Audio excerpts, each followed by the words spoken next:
So corrects maybe two of the motivations behind Bill 96 for the language of commerce and business. Sorry, one of them is for signage, and the other is for products, packaging, and labeling. So maybe signage first. So as you may know, the rule for storefront signage has been not only storefront signage, but signage in general in commercial advertising. French must be markedly predominant.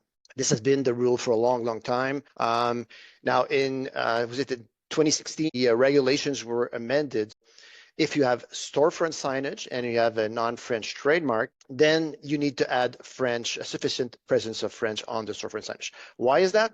It's because the rule of French, of markedly predominance of French, included the non-French trademarks. So if you have a facade, a storefront, you have a non-French trademark, you don't take it into account when assessing if you have a markedly predominance of French. Now, because of that, they said, well, if you have a non-French trademark, you need to add some French, but there were no size requirements whatsoever. What Bill 96 did was to address one of the concerns of the government, saying we need a stronger French visual landscape. So that's why it says that if you have a non-French trademark, French must be markedly predominant on storefront signage. Well, that was a big, big surprise, because just imagine any kind of store, and I'll always use this example, for example, Canadian Tire's famous stores in Canada, of course, and you have a large Canadian Tire, and if French needs to be markedly predominant on the storefront signage, does that mean that you need to add French twice as large as the trademark? So that was a big concern. And when we saw the first draft of the regulations that were published, like Tanya said, on January 10 of last year, it said that to comply with that, French text has to be twice as large.